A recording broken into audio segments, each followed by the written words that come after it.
حاضرین محفل،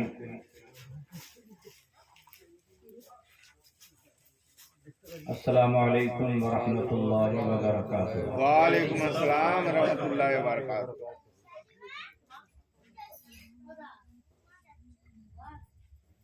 الحمد للہ کفا وسلام علی عباده الذین اصطفى، سبحان اللہ سبحان اللہ۔ اما بعد فاعوذ باللہ من الشیطان الرجیم،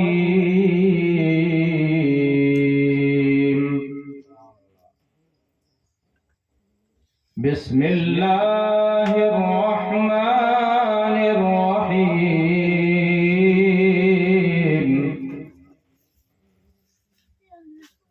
قد افلح المؤمنون الذين هم في صلاتهم خاشعون،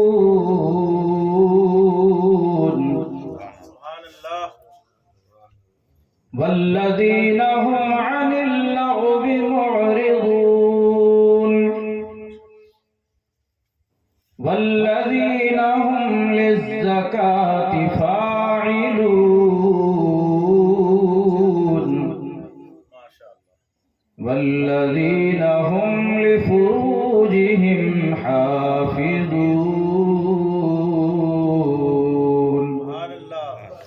آمنت بالله صدق الله مولانا العظيم، وصدق رسوله النبي الأمين الكريم، ونحن على ذلك لمن الشاهدين والشاكرين،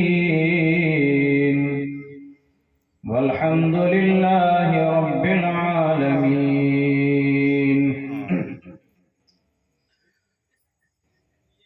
قرآن مجید کی جن آیتوں کی تلاوت کا شرف حاصل کیا ہے،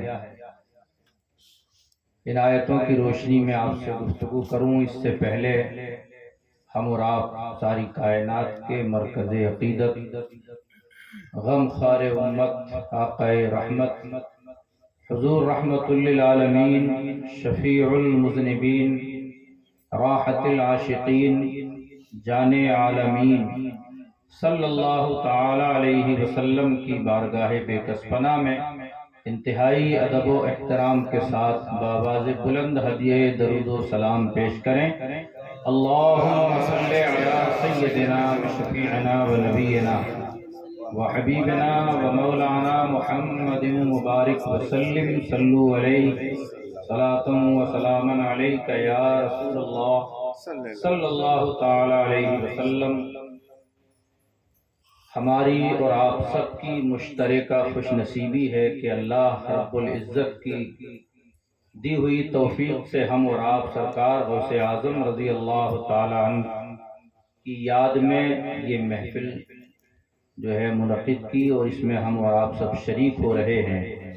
اللہ تبارک و تعالی ہم سب کی حاضری کو، اس محفل پاک کو اپنی بارگاہ میں قبول فرمائے، آمین، اور اس محفل پاک کو ہم سب کے لیے ذریعہ نجات بنائے۔ عزیزان گرامی، سب سے بڑی دولت ہمارے اور آپ کے اور تمام مسلمانوں کے پاس اگر ہے تو وہ ایمان ہے، بے شک، سبحان اللہ ہے، اس سے بڑھ کر کوئی دولت ہو نہیں سکتی۔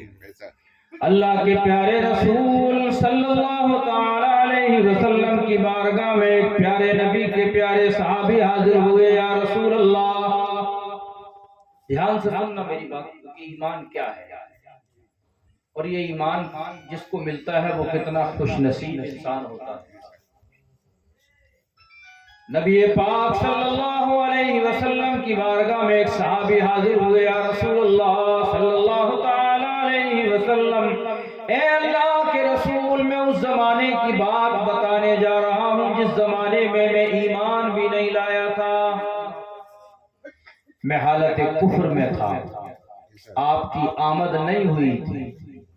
یا رسول اللہ، اس وقت حالات ایسے تھے کہ لوگ اپنی زندہ بچیوں کو اپنے ہی ہاتھوں سے دفن کر دیا کرتے تھے، اور میں نے ایسی سینکڑوں بچیوں کو ان کے ماں باپ سے لے کر، اس کے باپ سے لے کر، اس کی جان کی حفاظت فرمائی.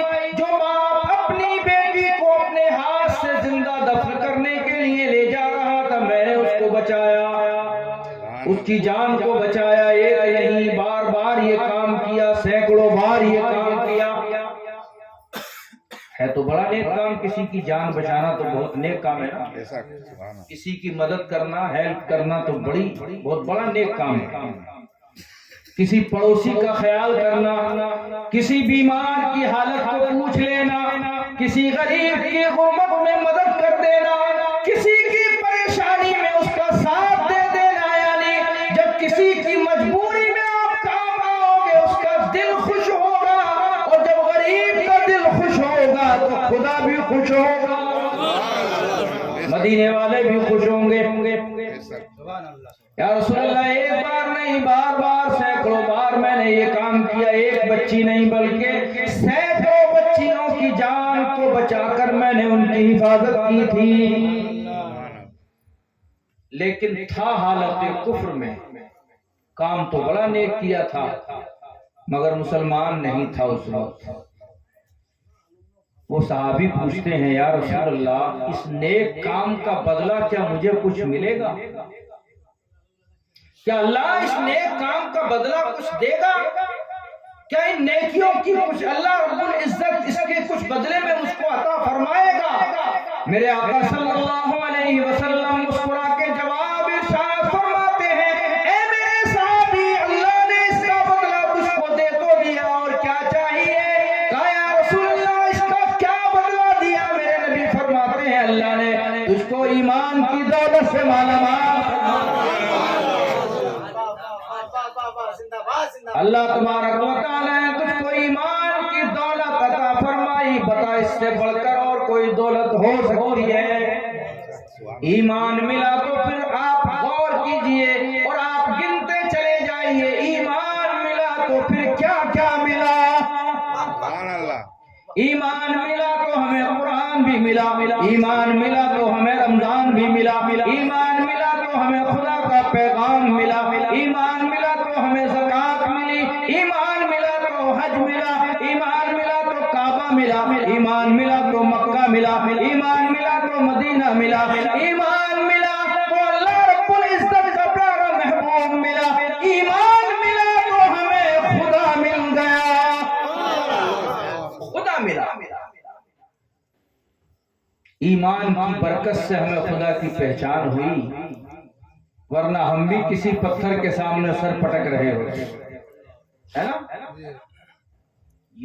اسی طرح تو لوگ اپنے سر الگ الگ اپنے صنم اپنے خدا بنائے ہوئے تھے اور ان کے آگے سر پٹک رہے تھے, مگر اللہ کا کرم دیکھو ہم ایمان والوں پر, اور کتنی بڑی خوش نصیبی ہے میری اور آپ کی اور تمام مسلمانوں کی کہ اللہ تبارک و تعالیٰ نے ایمان کی دولت عطا فرما کے ہمیں کسی کے آگے جھکنے نہیں دیا, بلکہ یہ توفیق بخشی کہ جس کے آگے جھکنا چاہیے ہم اسی کے آگے جھکے. سر ہمارا جہاں جھکنا چاہیے تھا وہیں جھک رہا ہے. بے شک سبحان اللہ. جو ساری کائنات کا خالق و مالک ہے, جو ساری کائنات کو جس نے پیدا کیا, جو ساری کائنات کا پالنہار ہے, جس کو سجدہ کرنا چاہیے, جس کے سامنے یہ پیشانی جھکنی چاہیے, ایمان ملا تو یہ پیشانی اسی کے سامنے جھکائی جائے. سبحان اللہ. سبحان اللہ. ورنہ نہ جانے کہاں کہاں جھک رہی تھی, کس کس کو خدا مان رہے تھے ہم.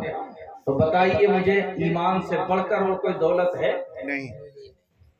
کوئی مسلمان اگر یہ کہے کہ میں بڑا غریب ہوں تو اس سے کہنا بھائی ایسی بات مت کر یار, الزام مت لگا, تو مسلمان ہے, تجھ سے بڑا امیر دنیا میں کوئی نہیں ہو سکتا, کیونکہ تیرے پاس سب سے بڑی دولت ہے, تیرے پاس وہ دولت ہے کہ یہ دولت سب کو نہیں ملتی, اس پر خدا رسول کا کرم ہوتا ہے, یہ دولت اسی کو ملتی ہے.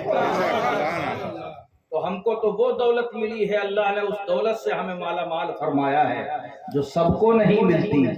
خدا کا کرم جس پر ہوتا ہے یہ اس کو ملتی ہے, مصطفیٰ کی عنایت جس پہ ہوتی ہے یہ اس کو ملتی ہے.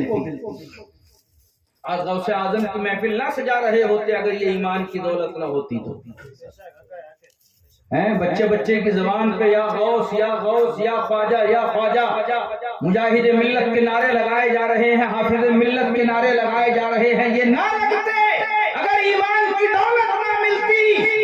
اور پھر اللہ نے قرآن میں کیا فرمایا؟ قد افلح المؤمنون، ایمان والے ہی کامیاب ہوں، ایمان والے ہی کامیاب ہوں۔ لیکن اللہ نے پھر فرمایا کہ کامیاب کب ہوں گے اور کیسے ہوں گے؟ اللہ فرماتا ہے قد افلح المؤمنون، ایمان والے ہی کامیاب ہوں گے، لیکن کب؟ الذین هم فی صلاتهم خاشعون۔ خالی نعرہ لگانے سے کامیابی نہیں ملے گی، خالی جلسے کرنے سے بھی کامیابی نہیں ملے گی، ہے نا؟ اب آپ سبحان اللہ بھی نہیں بولیں گے۔ اگر میں جنت کی بشارت سناتا رہوں کہ نہیں ایک بار سبحان اللہ کہو سیدھے جنت میں جاؤ گے، تو آپ نعرہ بھی لگائیں گے، سبحان اللہ بھی کہیں گے۔ اب بات یہاں کائے کی آ گئی؟ الذین هم فی صلاتهم خاشعون، اللہ فرماتا ہے ایمان والے ہی کامیاب ہوں گے، لیکن کب ہوں گے؟ الذین هم فی صلاتهم خاشعون، جو لوگ اپنی نمازوں میں روئیں گے گر گرائیں گے، وہ ایمان والے کامیاب ہو جائیں گے۔ تو ایسے کامیابی بھی نہیں ملے گی۔ یہ نماز ایمان کی دولت ملی تو ہماری خوش نصیبی دیکھیے کہ اللہ نے ہمیں نماز جیسی عبادت عطا فرمائی، جو ایک مسلمان پر سب سے پہلے ایمان لانے کے بعد سب سے پہلا فرض ہے، سب سے ضروری فرض ہے، افضل العبادت ہے، ساری عبادتوں میں سب سے زیادہ افضل عبادت نماز ہے۔ اور جب بندہ نماز میں جاتا ہے اور نماز کے اندر جتنے بھی نماز میں ارکان ہیں، جتنے بھی رکن ہیں، سارے ارکانوں میں سب سے بہتر، سب سے اچھا اور رب کو سب سے پسندیدہ جو رکن ہے وہ سجدے کی حالت ہے۔ بندہ جب سجدے میں اپنی پیشانی رکھتا ہے رب بڑا خوش ہوتا ہے۔ اللہ اپنے فرشتوں میں ارشاد فرماتا ہے اے میرے فرشتوں دیکھو میرے بندے کی طرف تو دیکھو، اس نے کسی کے سامنے سر نہیں جھکایا بلکہ میری بارگاہ میں پیشانی جھکا رہا ہے، میری تعریفیں کر رہا ہے، میری تسبیح پڑھ رہا ہے، میرا ذکر کر رہا ہے۔ اے میرے فرشتوں تم گواہ ہو جاؤ، میں نے اس نماز کی برکت سے، اس سجدے کی برکت سے اس کے تمام خطاؤں کو معاف کر۔ تو سب سے افضل عبادت کون سی ہے؟ نماز۔ آج میرے دوستو ہم غور اگر کریں تو ہماری مسجدیں ویران ہو چکی ہیں، تو ہے کہ نہیں ہے؟ اور اللہ فرماتا ہے کہ مومن کامیاب تب ہوں گے جب وہ نمازوں میں روئیں گے اللہ کی بارگاہ میں، انہیں کامیابی ملے گی۔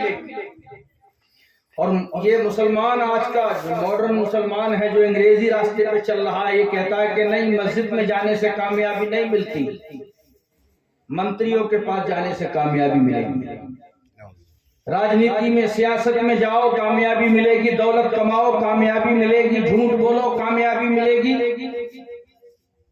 غریبوں کو ستاؤ کامیابی ملے گی، غریبوں پر ظلم و ستم ڈھاؤ کامیابی ملے گی۔ نہیں میرے بھائی، غریبوں کو ستانے سے کامیابی نہیں ملے گی۔ تجھے اگر کامیابی چاہیے تو مسجد کے راستے کو پکڑ لے، مسجد کی طرف اپنے قدم بڑھا لے، اللہ کا وعدہ ہے وہ تجھے کامیاب کرے، رب کا وعدہ ہے، رب نے وعدہ فرمایا ہے تجھے کامیابی ملے گی تو اس کے گھر کی طرف قدم بڑھا، وہ تجھے کامیاب فرمائے گا۔ محبت کے ساتھ درود شریف پڑھیں، اللہم صلی اللہ علیہ وسلم، نحن عباد محمد صلی اللہ علیہ وسلم۔ بہت دیر سے آپ حضرات بہت سارے علماء کرام سے خطاب آپ نے سماعت فرمائے اور نعت و منقبت بھی سنی۔ اب میں بھی تھوڑا شوق رکھتا ہوں، اگر آپ حضرات کی اجازت ہو تو چند اشعار پڑھ دوں۔ تقریر تو میں تھوڑی دیر آپ کو ضروری باتیں بتانے کی کوشش کروں گا، اور دیکھو جو ہے صرف نعرے لگوانا یا اچھل کود کرنے سے بات نہیں بنتی ہے.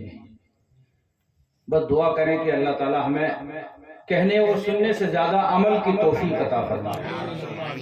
ہم عمل کرنے والے اگر بن جائیں نا تو ہر میدان میں ہم انشاءاللہ کامیاب ہو جائیں گے. ہر میدان میں. بے شک سبحان اللہ.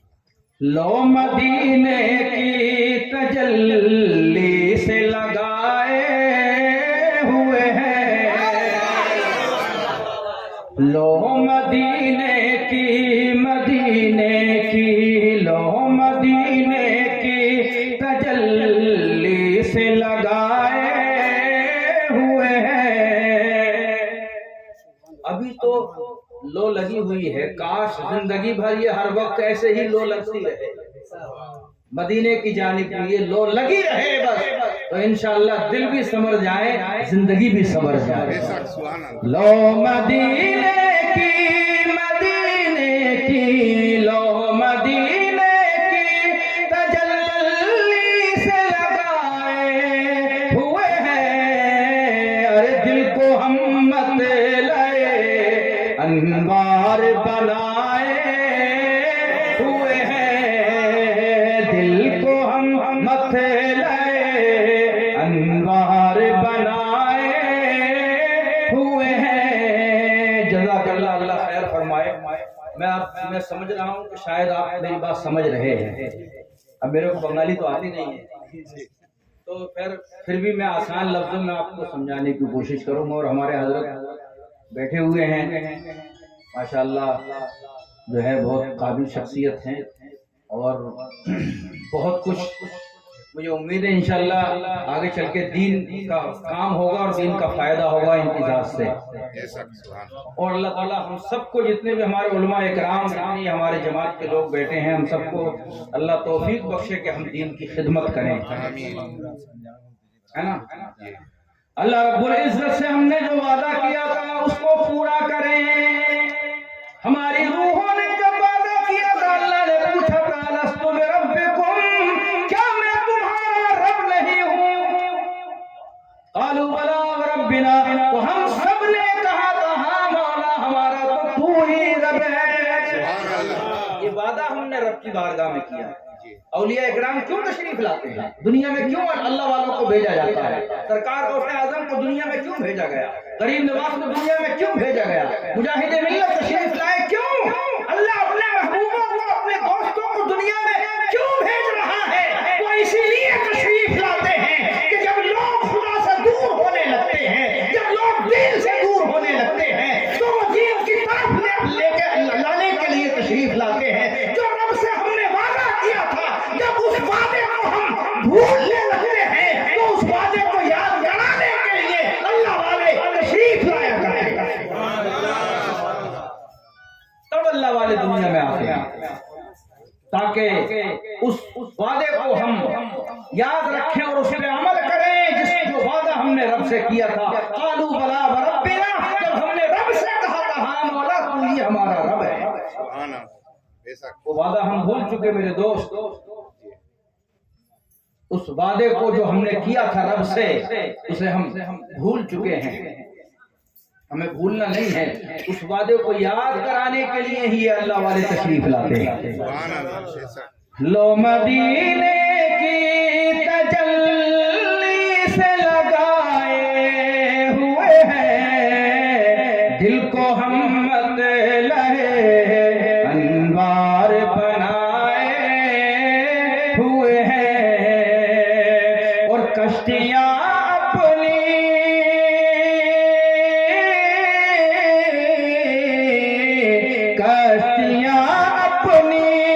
کنارے سے لگائے ہوئے ہیں. ارے کیا وہ ڈوبے جو محمد کے ترائے ہوئے ہیں، کیا وہ ڈوبے جو محمد کے ترائے ہوئے ہیں. لو مدینے کی تجلی سے لگائے ہوئے ہیں، اور حاضر و ناظر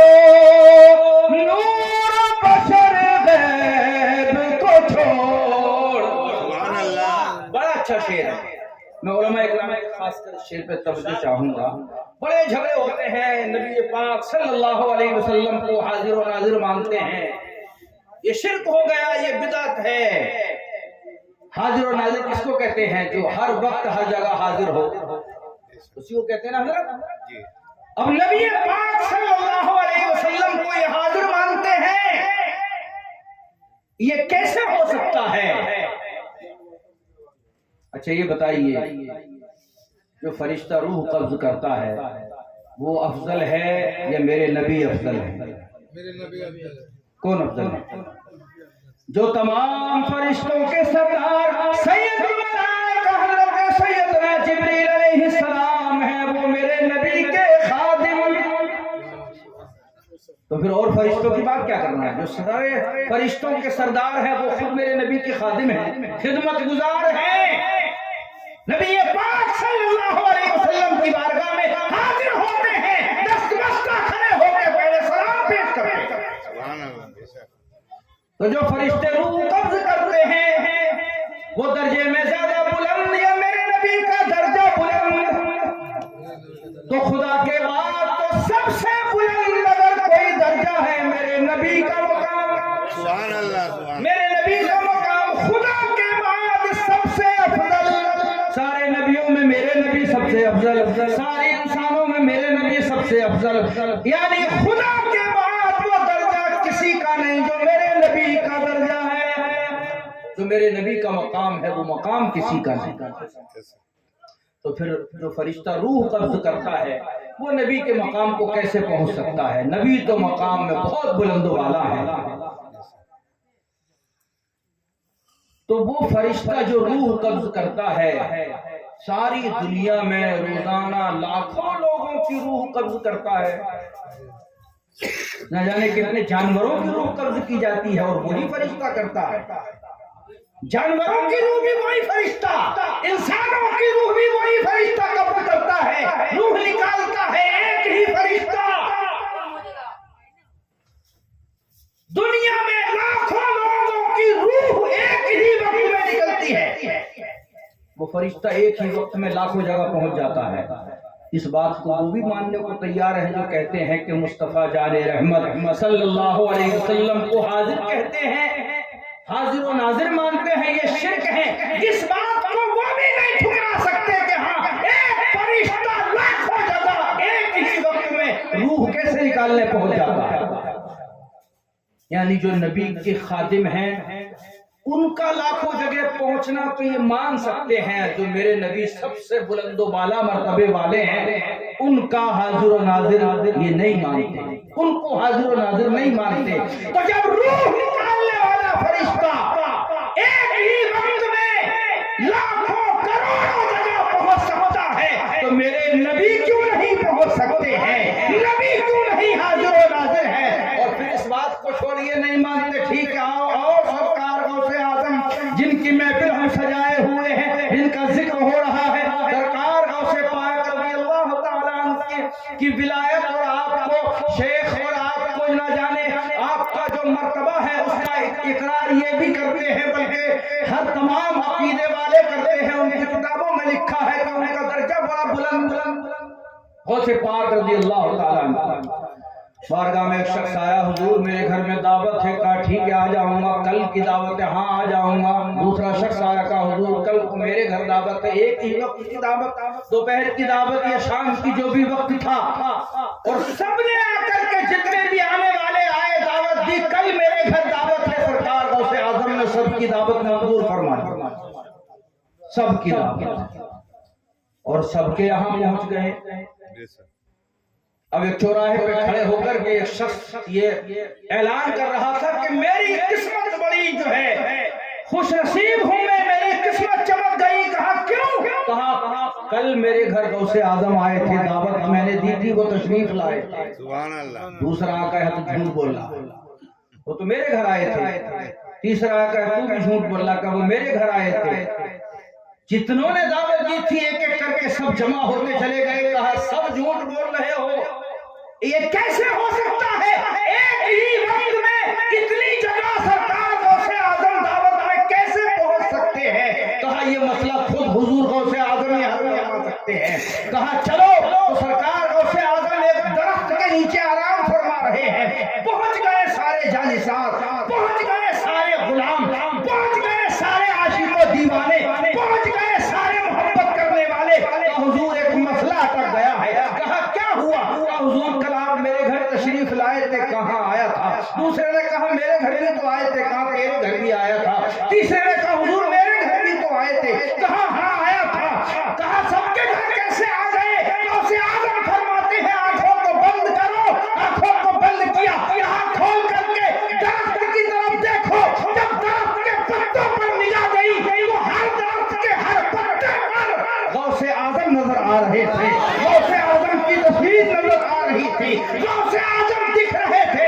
غوث اعظم فرماتے ہیں کیا دیکھ رہے ہو؟ کہا حضور درخت کے ہر پتے پر آپ ہی دکھ رہے ہیں. کہا جب عبد القادر ہر پتے پر آ سکتا ہے تو تمام غلاموں کے ہر غلام کے گھر ایک وقت میں کیوں نہیں آ سکتا ہے؟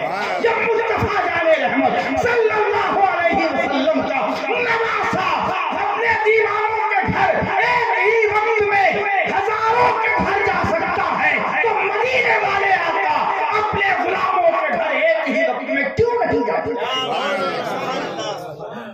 Yes, sir. درود شریف پڑھیں. اللہ رب محمد صلی اللہ علیہ وسلم نحن عباد محمد صلی اللہ علیہ وسلم. سرکار غوث اعظم رضی اللہ تعالی عنہ ولی کو ولایت جب اللہ تعالیٰ دیتا ہے نا تو پہلے اس کو اللہ یہ توفیق بخشتا ہے کہ وہ اپنی خامیاں اور اپنی کمیوں کو پر نظر ڈالنا شروع کرتا ہے. ولایت جب شروع ہوتی ہے تو یہاں شروع اللہ اس کو یہ توفیق بخشتا ہے. جب اس کو کوئی درجہ عطا فرمانا ہوتا ہے تو اس بندے کو یہ توفیق بخشتا ہے کہ وہ دوسروں کی کمیاں نہیں بلکہ اپنی کمیوں کو تلاش کرنا شروع کرتا ہے. اور آج ہم اور آپ کیا کر رہے ہیں؟ اپنی کمیوں کو نہیں دیکھتے ہیں، سامنے والے کو دیکھتے ہیں. یہ کرتا ہے، یہ نماز نہیں پڑھتا ہے، یہ جھوٹ بولتا ہے، یہ جو ہے ایسا کرتا ہے، بے ایمانی کرتا ہے، یہ کرتا ہے، وہ کرتا ہے. دوسروں کی ساری کمیاں ہمیں نظر آتی ہیں مگر اپنی کمی کبھی نظر نہیں آتی. ہم اپنے آپ کو دودھ کا دھلا ہوا سمجھتے ہیں. نہیں، ہم بہت اچھے ہیں. سامنے والے کے اندر بڑی کمیاں ہیں، ہم بہت اچھے ہیں. لیکن اللہ تبارک و تعالیٰ جب اپنے بندے کو کوئی مقام، کوئی درجہ دینا چاہتا ہے تو اللہ پہلے اسے یہ توفیق بخشتا ہے کہ وہ دوسروں کی کمیاں نہیں بلکہ اپنی کمیاں، اپنے عیب دیکھنا شروع کر دیتا ہے. وہ اپنے عیب دیکھتا ہے، میرے اندر کیا کمی ہے، میرے اندر کیا خامیاں ہیں، میرے اندر کیا کیا عیب ہے، اپنے عیبوں پر نظر کرتا ہے. اور ہمارا حال الٹا ہے کہ ہم اپنے عیبوں کو نہیں دوسروں کو دیکھتے ہیں. ہمارے چہرے پر اگر کوئی داغ لگا ہے، اگر کوئی نشان پڑا ہوا ہے تو اسے دیکھنے کے لیے ہمیں کس چیز کی ضرورت ہے؟ آئینے. کیا چاہیے؟ آئینہ چاہیے. آئینے کے سامنے جائیں گے تو ہمیں اپنے چہرے کے داغ نظر آئیں گے. ہم آئینے کے سامنے جائیں گے تو ہمیں اپنی آنکھوں کے پیچھے نظر آئیں گے. ناک کی گندگی نظر آئے گی، آنکھوں کی گندگی نظر آئے گی، چہرے کی گندگی نظر آئے گی. آئینے کے سامنے جائیں گے تو ہمیں اپنے چہرے کی تمام گندگیاں، تمام نشان نظر آئیں گے اور آئینے میں دیکھ کر کے پھر ہم ان کو صاف کر سکتے ہیں. مگر جو دل کے اندر عیب ہے، جو دل کے اندر داغ لگے ہوئے ہیں، جو دل کے اندر خامیاں ہیں،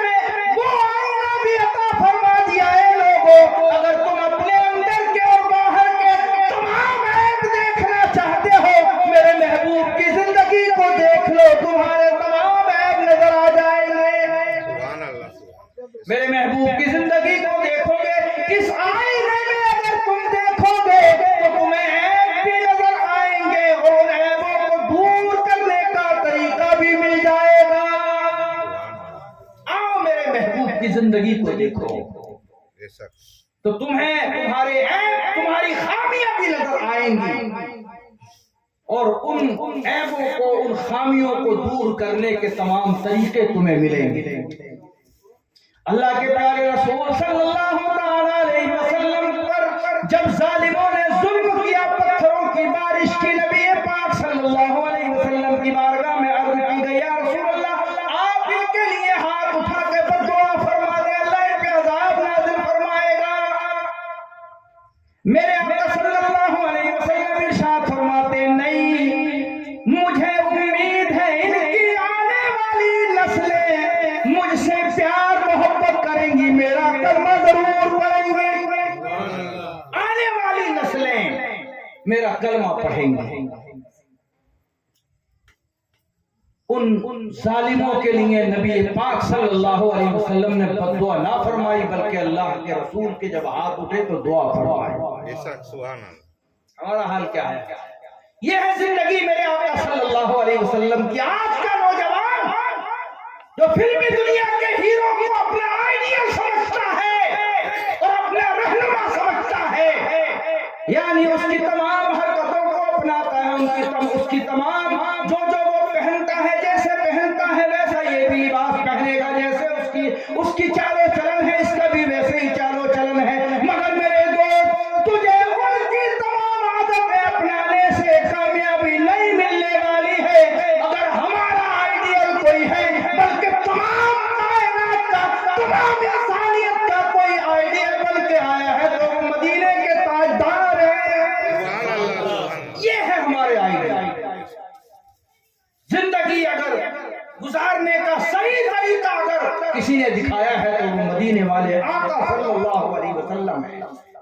بے شک سبحان اللہ سرکار غوث اعظم رضی اللہ تعالی عنہ جیلان میں پیدا ہوئے اور بغداد شریف جب تشریف لائے تو 18 سال کی عمر تھی، اور سب سے بڑی کرامت دیکھیے کہ جب آپ پیدا ہوئے تو آپ کی ماں کی عمر 60 سال تھی۔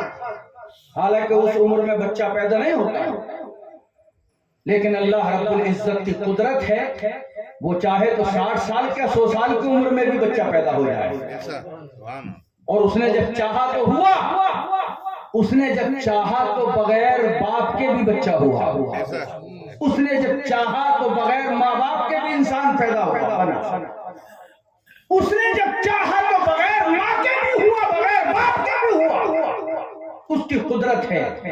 سرکار غوث اعظم رضی اللہ تعالیٰ عنہ جس حالات میں بغداد تشریف لائے، بڑے بھیانک حالات تھے۔ آج لاک ڈاؤن جو لگا ساری دنیا ہل کرے، مگر سرکار غوث اعظم تشریف جب لائے تھے بغداد میں، جیسے حالات ابھی لاک ڈاؤن میں آپ نے دیکھے، اس سے بھی خطرناک حالات تھے بغداد کے۔ آج لوگ کہتے ہیں عراق میں، بغداد میں اس وقت بڑے برے حالات ہیں۔ آپ کو معلوم نہیں ہے، آپ نے پڑھا نہیں ہے، سرکار غوث اعظم جب بغداد تشریف لائے تو حالات کتنے نازک تھے، حالات کتنے بدتر تھے، حالات کتنے بگڑے ہوئے تھے، ماحول کتنا بگڑا ہوا تھا۔ یعنی ایسے حالات تھے کہ کسی مدرسے کا کوئی پڑھنے والا، کوئی عالم دین، کوئی بھی تبلیغ کرنے والا، کوئی بھی اپنے دین کی جو ہے اشاعت، اپنے دین کو لوگوں تک پہنچانے والا کسی کے سامنے اپنے دین کی بات نہیں کر سکتا تھا، کوئی عالم لوگوں کو اپنے دین کے بارے میں بتا نہیں سکتا تھا، سب کی زبانیں بند تھیں، ایسے ایسے ظالم بادشاہ بیٹھے ہوئے تھے، سب کی زبانیں بند تھیں۔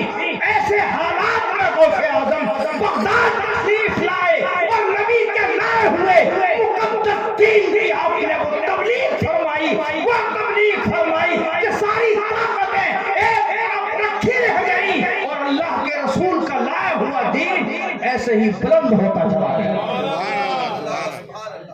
بلند ہوتا چلا گیا۔ سرکار غوث اعظم رضی اللہ تعالیٰ عنہ جن حالات میں تشریف لائے تھے، وہ جو آج ہم اور آپ نے، ساری دنیا نے جو حالات دیکھے، اس سے بھی خطرناک حالات تھے۔ سرکار غوث اعظم رضی اللہ تعالیٰ عنہ بچوں میں کھیل رہے، 4 برس کی عمر ہے، ایک بزرگ وہاں سے گزرے، انہوں نے دیکھا بچے کھیل میں لگے ہوئے ہیں، انہوں نے خود ہی بچوں کو سلام کر لیا، السلام علیکم۔ وہ